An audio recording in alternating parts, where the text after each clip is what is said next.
Hello again, once again, and so you learned how to figure out the charges, and now we're going to be able to write an equation, a redox equation. So this is an example of one. Read this and figure out how to write that amount. So let's try it together.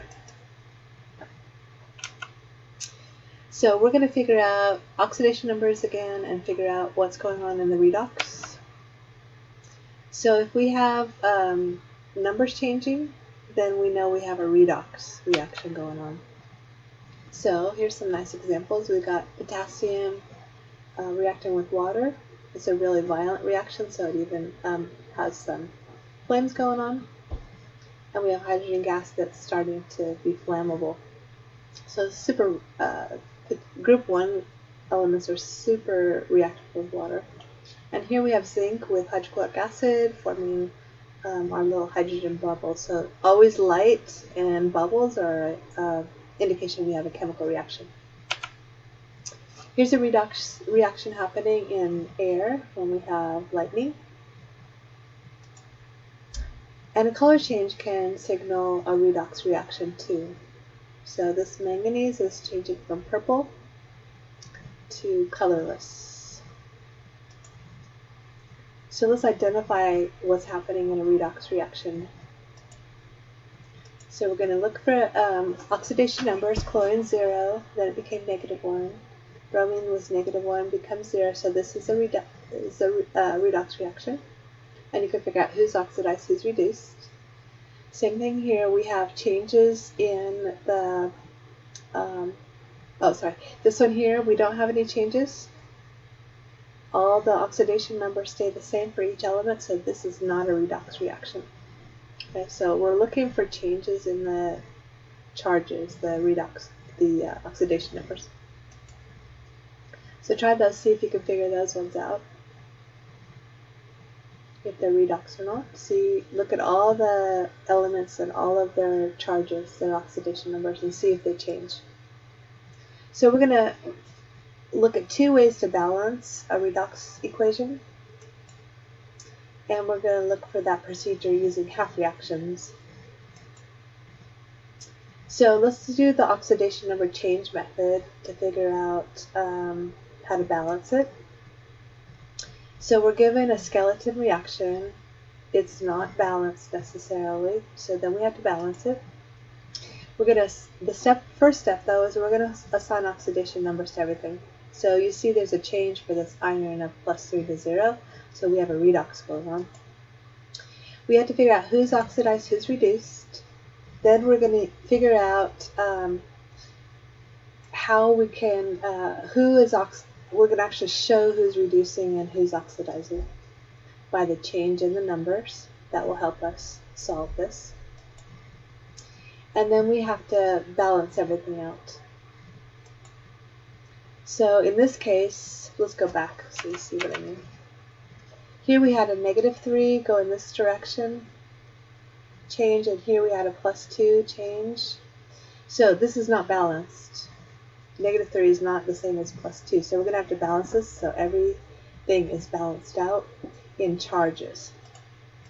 So the way we do that is we're going to use 6 as our common multiple. So this one, we're going to multiply this reaction by 3 and this reaction by 2 to get a common change of negative and +6. So this is one way to do it. You may prefer this one, and there's also, then we double check that everything's balanced when we're done. So you may like this technique. Let me show you a different technique. So let's do a problem first. We're going to try those steps. We're going to figure out the oxidation numbers. We're going to figure out who's oxidized, who's reduced, put our line there, and then these numbers don't balance. So we're going to have a common multiple of 12. So then we do that step, and then we double check that everything's balanced. So this method you may prefer, so so think about that. And you can try that with that. And then there's a way of using half reactions and to see what's going on. So let's try the steps of this. We're going to use 2 half reactions and then make sure everything balances out when we're done. So there's steps. Write the unbalanced in ionic form, separate them from oxidation step and reduction step, balance the atoms, add reactants so that everything balances in charges, multiply so that we can put them back together when we're done. So let's try this one. Sulfur can, by the way, change its oxidation number a lot. So this is a common one we use in problems because sulfur loves to change. So let's try this one. We have sulfur is 0, and then it's changing to,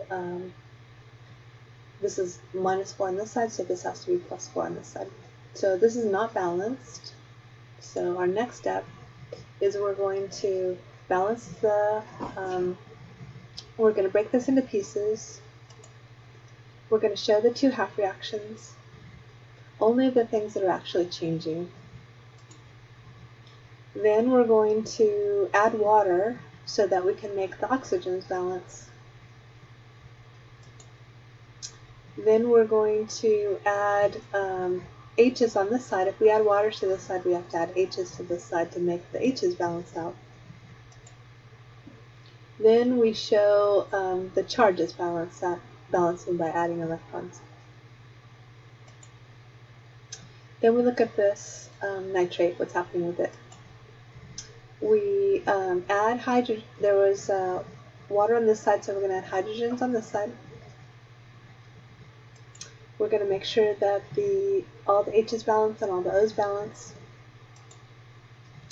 And then we're going to look at the oxidation and reduction that we put together. And this is actually going to work because we have 12 electrons here. So both sides are balancing out. So that's good. We're going to combine it. And then we're going to get rid of things that look the same on the left and the right. All the spectating things, we're not going to show the electrons because they balance out. And we're going to get rid of anything. So see, we have 16 H's here and 12 H's there on the right side. We're going to get rid of that and just have 4 on this side.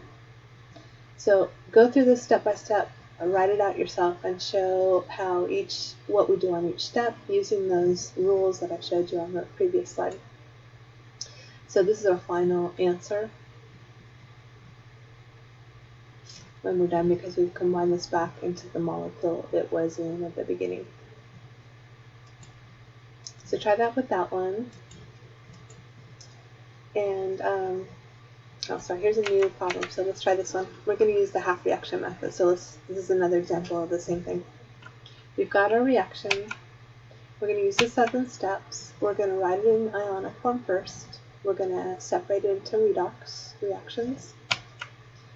We're going to see if all the atoms balance.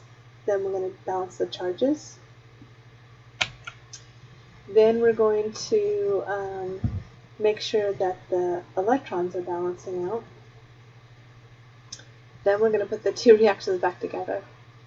And we're going to add the spectator ions back in.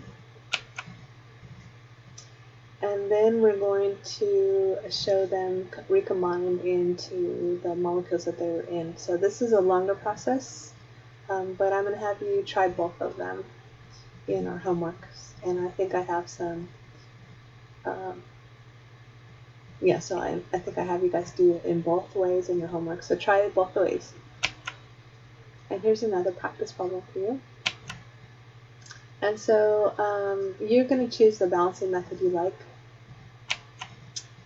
So there's times and places for this. This is easy if you don't have to worry about acidic or alkaline solutions. So if you see these words in here, or that word, you're going to have to use this half reaction, which is a little bit more involved and longer. But if you see these words, then you have to use that reaction balancing method. So here's our quiz. Let's try that. So read this, quite a bit of reading, so pause me and then see if you can figure out what goes where.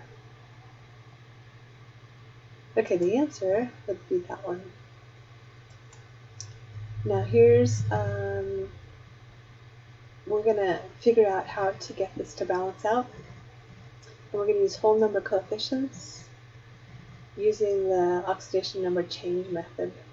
to see if you can figure this out. So pause me and then try it, and you'll come back to that. And then you're going to use you're going to have to go through this process to get the half reaction method and see what the half reaction has to be multiplied by to get this. You're going to have to pause me, try it out, and the answer would be that when you're done. Alright, so we're done with that. That's intense, and we'll probably have to work on that together. I have some homework questions on that, so this will take you a while to get used to. So make sure you read the book thoroughly. Alright, I'll talk to you soon. Bye-bye.